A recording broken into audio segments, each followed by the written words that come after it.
ஸ்ரீவிஷ்ணு பாலியல் சீண்டல் பண்ணார் இல்லையா, இது எதுக்காக பண்ணிருக்காருன்னா அந்த 1 கோடி ஸ்கேம மறைக்கிறதுக்காக இப்படி ஒரு விஷயத்த கொண்டு வந்திருக்காங்க. அதாவது இதை கொண்டு வந்துட்டா அதை மறந்துடுவாங்க அப்படிங்கிற மாதிரி.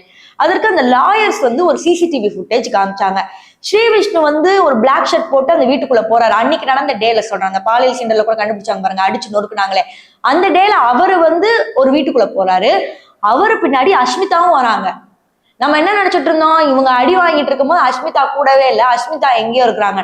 ஆனா உண்மை என்னன்னா, இவர் அடி வாங்கிட்டு இருக்கும் போது அஷ்மிதாவும் அதே இடத்துலதான் இருந்திருக்கிறாங்க.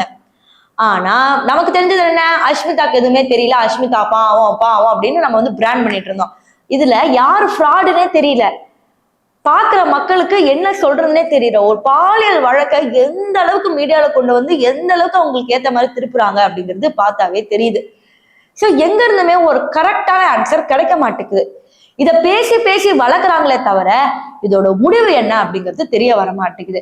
இன்னும் ஒரு விஷயம் என்னன்னா, இன்னைக்கு ஏப்ரல் கடைசி வந்தாச்சு. இன்னைக்கு யார் யார்கிட்ட எல்லாம் அந்த ட்ரேடிங் காசு வாங்கினாரோ ஸ்ரீவிஷ்ணு திருப்பி கொடுக்கணும். அதுக்காக தான் வந்து அஷ்மிதா மேக்கப் பண்ணி இப்படி எல்லாம் வந்து நான் பிரெக்னெண்டா இருக்கிறேன், என் வயித்துல ஒரு புள்ள இருக்கு அப்படிங்கிற மாதிரி எல்லாம் பேசுறாங்க அப்படிங்கிற மாதிரி ஒரு சில பேர் பேசுறாங்க.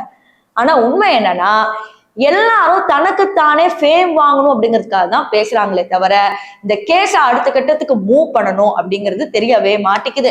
ஏன்னா கோர்ட்ல என்ன நடந்துச்சுன்னு நமக்கு வர மாட்டேங்குது. கால் ரெக்கார்டிங்ல நீங்க 2 பேரும் என்ன பேசினாங்கன்னு காட்டுக்க மாட்டேங்கிறாங்க. இவங்க என்னன்னா 2.5 லட்சம் நான் கொடுக்குறேன்னு கேட்டாங்க, நான் தான் கொடுக்கல, அந்த ரெக்கார்டிங்லாம் என்கிட்ட இருக்குன்னு அஷ்மிதா சொல்றாங்க, அதையும் காட்ட மாட்டேங்கிறாங்க. அப்ப பாக்குற மக்கள் என்ன முட்டாளா அப்படிங்கிற மாதிரிதான் ஒரு கேள்வி வருது. சரி, இந்த அஷ்மிதா ஸ்ரீவிஷ்ணு விஷயத்துல நீங்க என்ன சொல்ல வரீங்க? கடைசியா ஒரு விழிப்புணர்வு சொல்லணும்னா, எந்த இன்ஃபுளுசர் நம்பியோ எந்த செலிபிரிட்டி நம்பியோ ட்ரேடிங்ல போக வேண்டாம்.